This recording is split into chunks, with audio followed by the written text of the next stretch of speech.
യേശുവിൽ ഏറ്റവും പ്രിയപ്പെട്ടവരെ, ഇന്ന് ശനിയാഴ്ച ദിവസം ദൈവത്തിൻ്റെ എല്ലാ സ്നേഹവും അനുഗ്രഹവും നമ്മളിൽ ഉണ്ടാകട്ടെ. ദൈവത്തിൻ്റെ കരുണയും സ്നേഹവും ജീവിതത്തിൽ അനുഭവിക്കാൻ കഴിയട്ടെ. ഇപ്പോൾ ഈ വചനം കേൾക്കുന്ന ഈ സമയം എൻ്റെ ജീവിതത്തിൽ അത്ഭുതം നടക്കുന്ന സമയമാണെന്ന് ഞാൻ വിശ്വസിക്കുന്നു. ഇപ്പോൾ പ്രാർത്ഥിക്കുന്ന ഈ സമയം, ദൈവവചനം ധ്യാനിക്കുന്ന ഈ സമയം, അല്ലെങ്കിൽ ഒരു നിയോഗത്തോടെ പ്രാർത്ഥിക്കുന്ന ഈ സമയം എൻ്റെ കുടുംബത്തിൽ, എൻ്റെ ജീവിതത്തിൽ ഒരത്ഭുതം നടക്കുന്ന സമയമാണെന്ന് ഞാൻ വിശ്വസിച്ചുകൊണ്ട് പറയുക, ഞാൻ ഇന്നൊരത്ഭുതം അനുഭവിക്കും, ഞാനിന്നൊരടയാളം കാണും, എൻ്റെ ശരീരത്തിനകത്തൊരു സൗഖ്യം ഞാൻ അനുഭവിക്കും. പ്രതീക്ഷയോടെ, പ്രാർത്ഥനയോടെ ആയിരിക്കുക. തുറക്കാൻ പറ്റാത്ത ചോറ്റുപാത്രം, പിള്ളേരൊക്കെ സ്കൂളിൽ പോകുമ്പോൾ ചിലപ്പോൾ അത് ആ കുഞ്ഞുങ്ങൾക്ക് തുറക്കാൻ പറ്റില്ല. പല രീതിയിലും ശ്രമിച്ചിട്ടും തുറക്കാൻ പറ്റുന്നില്ല. ഉടനെ ആ തുറക്കാൻ പറ്റാത്ത ചോറ്റുപാത്രം കുറേ കൂടി ആരോഗ്യമുള്ള ഒരാളുടെ കയ്യിലേക്ക് കൊടുക്കുമ്പോൾ അത് വളരെ ഈസിയായി തുറന്ന് കൊടുക്കും. ഇതുപോലെ ഈ ആലയത്തിൽ പ്രാർത്ഥിക്കുമ്പോഴും ഇവിടെ വരുന്ന മനുഷ്യരുടെ വിഷയങ്ങളൊക്കെ കേൾക്കുമ്പോഴും ഞങ്ങൾക്ക് തോന്നാറുണ്ട്, അവരവർക്ക് തന്നെ പരിഹരിക്കാൻ പറ്റാത്ത ചില വിഷയങ്ങളോടെ അവർ വരുന്നു. ചിലപ്പോൾ പ്രാർത്ഥനയുള്ളൊരു കൗൺസിലറിൻ്റെ അടുത്തോ, പ്രാർത്ഥനയുള്ള ഒരു ദൈവനിയോഗമുള്ള ഒരാളുടെ അടുത്തോ കൊണ്ടുപോയി ആ പ്രശ്നങ്ങളെക്കുറിച്ചൊന്ന് പറഞ്ഞ് പ്രാർത്ഥിക്കുമ്പോൾ വളരെ വേഗത്തിൽ ആ പ്രശ്നങ്ങൾക്ക് പരിഹാരമാകുന്നു, വളരെ വേഗത്തിൽ ആ പ്രതിസന്ധികൾക്ക് ഉത്തരവാകുന്നു. ഒരു ചോറ്റുപാത്രം തുറക്കാൻ പറ്റാത്തൊരു പാത്രം ആരോഗ്യമുള്ളൊരാൾ വേഗത്തിൽ തുറക്കുന്നത് പോലെ പ്രാർത്ഥനയുള്ള ദൈവവചനത്തിൽ നിൽക്കുന്ന ഒരാൾക്ക് നിങ്ങളുടെ പ്രശ്നങ്ങളെയും വേഗത്തിൽ പരിഹരിച്ചു തരാൻ കഴിയും. അങ്ങനെ ഞങ്ങളൊക്കെ സാക്ഷികളാണ്. ഒരുപാട് പേരുടെ അനുഭവങ്ങളെ ജീവിതത്തിൽ കാണുകയും കേൾക്കുകയും അനുഭവിക്കുകയും ചെയ്തിട്ടുള്ളവരാണ്. ഇന്ന് നമുക്ക് പ്രതീക്ഷയോടെ ഈ വചനം കേൾക്കുകയാണ്. യെശയ്യാ പ്രവാചകൻ്റെ പുസ്തകം 62-ാം അധ്യായം 6-ാമത്തെ വാക്യം ദൈവത്തിൻ്റെ വലിയ ഒരു സംരക്ഷണത്തെക്കുറിച്ചാണ്. യെശയ്യാ 62:6 ജെറുസലേമേ, നിന്റെ മതിലുകളിൽ ഞാൻ കാവൽക്കാരെ നിർത്തിയിരിക്കുന്നു. ജെറുസലേമേ, നിന്റെ മതിലുകളിൽ കാവൽക്കാരെ ഞാൻ നിർത്തിയിട്ടുണ്ട്. ദൈവം തൻ്റെ പ്രിയപ്പെട്ടവർക്ക് ചുറ്റും ആയുധങ്ങളേന്തിയ ദൂതന്മാരെ കാവലേർപ്പെടുത്തും. ഇവിടെ എഴുതിയിരിക്കുന്ന വാക്ക് നോക്കൂ, ജെറുസലേമേ, നിന്റെ മതിലുകളിൽ ഞാൻ കാവൽക്കാരെ നിർത്തിയിരിക്കുന്നു. എത്ര നേരം, ഏതൊക്കെ സമയങ്ങളിൽ? രാത്രിയും പകലും. അവർ ഒരിക്കലും രാത്രിയോ പകലോ നിശബ്ദരായിരിക്കുകയില്ല. അവളുടെ ഓർമ്മ കർത്താവിൽ ഉണർവരെ നിങ്ങൾ വിശ്രമിക്കരുത്. വലിയൊരു ദൈവീക സംരക്ഷണമാണിത്. ജെറുസലേമേ, നിന്റെ മതിലുകളിൽ ഞാൻ കാവൽക്കാരെ നിർത്തിയിട്ടുണ്ട്. ഡെയിലി ബ്ലെസ്സിങ്ങിൽ വചനം കേൾക്കുന്ന പ്രിയപ്പെട്ടവരോട് പറയട്ടെ, പ്രാർത്ഥിക്കുന്ന നിങ്ങളുടെ ജീവിതത്തിന് ചുറ്റും, നിങ്ങൾ ഉൾപ്പെടുന്ന നിങ്ങളുടെ കുടുംബത്തിന് ചുറ്റും, പ്രിയപ്പെട്ടവർക്ക് ചുറ്റും ഇതുപോലെ ദൈവം കാവൽക്കാരെ, ദൂതന്മാരെ നിർത്തിയിട്ടുണ്ട്. രാത്രിയും പകലും, ഡേ ആൻഡ് നൈറ്റ്. ഇതൊരു ദൈവീക സംരക്ഷണമാണ്. ഞാനിതിനെക്കുറിച്ച് കഴിഞ്ഞ ദിവസങ്ങളിലും പ്രസംഗിച്ചിട്ടുണ്ട്, ഡെയിലി ബ്ലെസ്സിങ്ങിൽ പറഞ്ഞിട്ടുണ്ട്, വെള്ളിയാഴ്ചകളിലുള്ള പ്രസംഗത്തിലും ഇത് സൂചിപ്പിച്ചിട്ടുണ്ട്. ദൈവത്തിൻ്റെ സംരക്ഷണം ഞങ്ങൾ അനുഭവിച്ചിട്ടുണ്ട്. ദൈവത്തിൻ്റെ കരുതൽ. ദൈവം ചില മനുഷ്യരെ നമുക്ക് വേണ്ടി നിയോഗിക്കും. ദൈവം ചില സാഹചര്യങ്ങളിൽ നമ്മൾ തകർന്നു പോകാതിരിക്കാൻ ദൈവം നമ്മളെ കരുതും. ചില സാഹചര്യങ്ങളിൽ ദൈവം നമ്മളെ മാറ്റിവിടും, തിരിച്ചുവിടും. പല കാര്യങ്ങളും.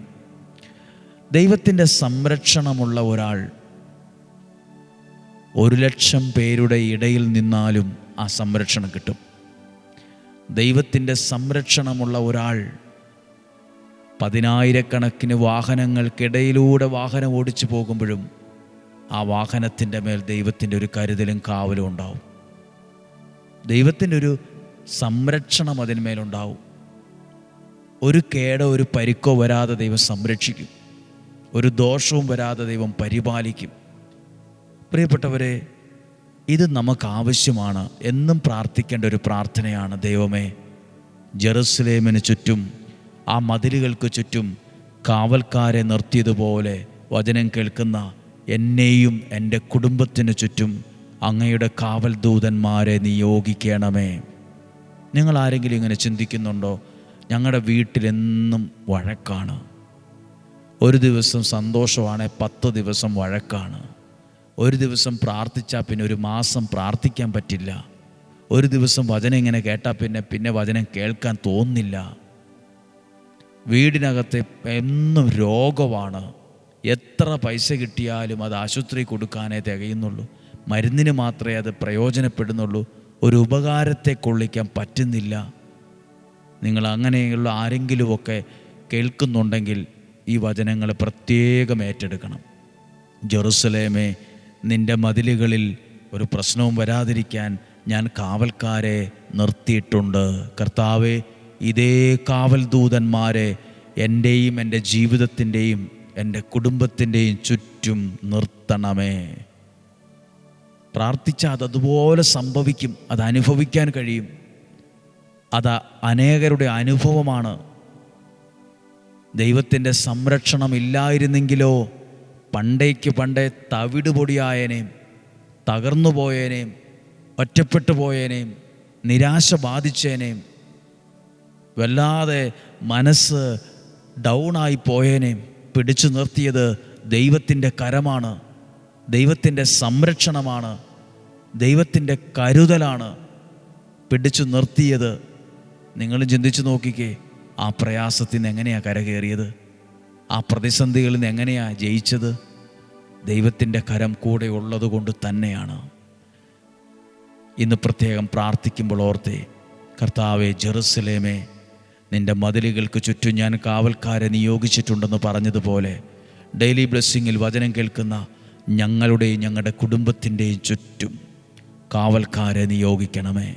ഇങ്ങനെയൊക്കെ ഉണ്ടെങ്കിലുണ്ടല്ലോ, ഇപ്പോൾ നിങ്ങളുടെ തകർച്ച ആഗ്രഹിച്ച്, പരാജയം ആഗ്രഹിച്ച്, നിങ്ങളുടെ നാശം ആഗ്രഹിച്ച് ഏതെങ്കിലും വ്യക്തികൾ ഏതെങ്കിലും തിന്മയുടെ ശക്തികളോട് കൂട്ടുചേർന്ന് മന്ത്രവാദത്തിൻ്റെയോ കൂടോത്രവോ ക്ഷുദ്രപ്രയോഗമോ അല്ലെങ്കിൽ അന്ധകാര സ്വാധീനങ്ങളോട് ചേർന്ന് എന്തെങ്കിലുമൊക്കെ കാര്യങ്ങൾ നിങ്ങൾക്കെതിരെ ചെയ്താലും അത് നിങ്ങളെ ഏൽക്കാതിരിക്കും. അത് ഈ ചേമ്പലയുടെ മുകളിൽ ഒരു പ്രത്യേക ഒരു കോട്ടിംഗ് ഉണ്ട്, ഒരു എണ്ണമയമുണ്ട്. എത്ര വെള്ളം ഒഴിച്ചാലും അതൊരു ബോൾ പോലെയായി അതൊരുണ്ട് താഴോട്ട് പോകത്തേ ഉള്ളൂ. ആ ഇലയിൽ അത് പറ്റുകയില്ല. ഇതുപോലെ നമുക്കെതിരെ എന്തു ചെയ്താലും, അസൂയയോടെ പെരുമാറിയാലും, അസ്വസ്ഥരായി പെരുമാറിയാലും, തകർന്നു കാണണമെന്ന് ആഗ്രഹിച്ചാലും, ദുഷ്ട ഉദ്ദേശത്തോടെ എന്തെല്ലാം ചെയ്തു കൂട്ടിയാലും അതൊന്നും നിങ്ങളെ ബാധിക്കത്തില്ല. കാരണം നമ്മുടെ ജീവിതത്തിനും കുടുംബത്തിനും തലമുറകൾക്കൊക്കെ ചുറ്റും ദൈവം ചില കാവൽ ദൂതന്മാരെ നിയോഗിച്ചിട്ടുണ്ട്.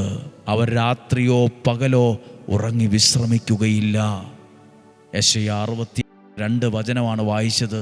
എഴുതി വയ്ക്കണം, വീടിൻ്റെ ഭിത്തികളിൽ എഴുതി വയ്ക്കണം, നിങ്ങളുടെ പുസ്തകത്തിൽ എഴുതി വയ്ക്കണം, നിങ്ങളുടെ ഡയറിയിൽ എഴുതി വയ്ക്കണം. ഇത് പേഴ്സിനകത്ത് ഇതൊക്കെ ആവശ്യം വരും. ഇതൊക്കെ ആവശ്യം. ഈ വചനം കർത്താവെ പ്രാർത്ഥിക്കുമ്പോൾ നിങ്ങൾ പറയണം, അങ്ങയുടെ കാവൽ ഇന്ന് എൻ്റെ ജീവിതത്തിന്, എൻ്റെ ബിസിനസ്സിന്, എൻ്റെ കൃഷിയിടങ്ങൾക്ക്, എൻ്റെ പിള്ളേർക്ക്, വരുമാന മാർഗങ്ങൾക്ക്, ആരോഗ്യത്തിന് ചുറ്റും നിർത്തണമേ. ഞങ്ങൾ പ്രാർത്ഥിക്കാറുണ്ട്, അനുഗ്രഹം എന്ന പുണ്യഭൂമിക്ക് ചുറ്റും അങ്ങയുടെ കാവൽ ദൂതന്മാരെ നിയോഗിക്കണമേ. ഇവിടെയുള്ള എല്ലാ ശുശ്രൂഷകൾക്ക് ചുറ്റും അങ്ങയുടെ കാവൽ ദൂതന്മാരെ നിയോഗിക്കണമേ എന്ന് നമുക്ക് പ്രാർത്ഥിക്കാം. ഇന്ന് വൈകുന്നേരം 7 മണിക്ക് സിസ്റ്റേഴ്സിനായിട്ടുള്ള പ്രാർത്ഥനയുണ്ട്.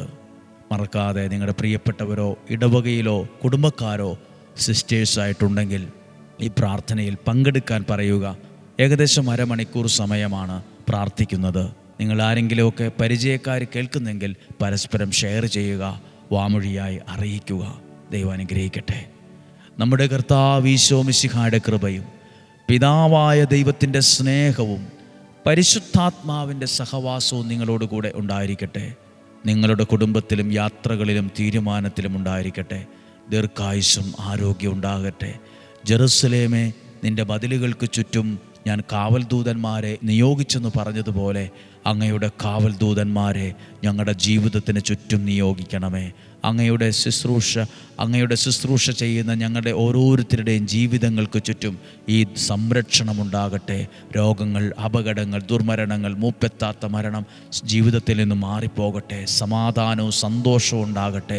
വചനം കേൾക്കുന്ന ഓരോരുത്തരും ദൈവത്താൽ അനുഗ്രഹിക്കപ്പെടട്ടെ. വചനം കേൾക്കുന്ന ഓരോ കുടുംബങ്ങളും അഭിവൃദ്ധി പ്രാപിക്കട്ടെ. വചനം കേൾക്കുന്ന ഓരോ വ്യക്തികൾക്കും നല്ലതുപോലെ ജീവിക്കാനുള്ള ജീവിത സാഹചര്യം ഉണ്ടാകട്ടെ. ഐശ്വര്യം അനുഭവിക്കാൻ കഴിയട്ടെ. സൗഖ്യം അനുഭവിക്കാൻ കഴിയട്ടെ. ഒരു പുതിയ വഴി തുറക്കുന്ന അനുഭവം ഉണ്ടാകട്ടെ. നല്ലൊരു ജോലി ലഭിക്കുന്ന സമയമായിരിക്കട്ടെ. നല്ലൊരു ജോലിക്ക് വേണ്ടി നല്ലൊരു ജോലി ലഭിക്കാൻ അത് കാരണമാകട്ടെ. നല്ലൊരു ഇൻ്റർവ്യൂ അറ്റൻഡ് ചെയ്യാൻ ഇടയാകട്ടെ. PR ലഭിക്കാൻ ഇടയാകട്ടെ. ഒരു ജോലിയുടെ മേഖലകളിൽ ദൈവിക ഇടപെടലുകൾ ഉണ്ടാകട്ടെ. ഞങ്ങൾ പ്രാർത്ഥിക്കുന്നു. ഇന്നും ജീവിക്കുന്ന യേശുവിൻ നാമത്തിൽ ഏൽപ്പിച്ച് അനുഗ്രഹിച്ച് പ്രാർത്ഥിക്കുന്നു. ഇപ്പോഴും എപ്പോഴും എന്നേക്കും. ആമേൻ. ദൈവം അനുഗ്രഹിക്കട്ടെ. ഇന്ന് വൈകുന്നേരം 7 മണിക്കാണ് സിസ്റ്റേഴ്സിനായിട്ടുള്ള പ്രാർത്ഥനകളുള്ളത്. മറക്കാതെ അറിയിക്കുക, കാണുക, കേൾക്കുക. നമുക്കൊരുമിച്ചൊരു കുടുംബമായി വചനം കേട്ട് പ്രാർത്ഥിക്കാം. ദൈവം അനുഗ്രഹിക്കട്ടെ. നാളെ ഞായറാഴ്ച ഒരുമിച്ച് കാണുന്നത് വരെ ദൈവം നമ്മളെ സൂക്ഷിക്കട്ടെ. നാളെയും 5:30 തന്നെ വചനം കേൾക്കാൻ ഭാഗ്യവും അവസരവും ആരോഗ്യവും ദൈവം നമുക്ക് ഓരോരുത്തർക്കും കൽപ്പിച്ചു തരട്ടെ. പ്രാർത്ഥിക്കുന്നു. നല്ലൊരു ദിവസം നിങ്ങൾക്ക് ആശംസിക്കുന്നു. ആമേൻ.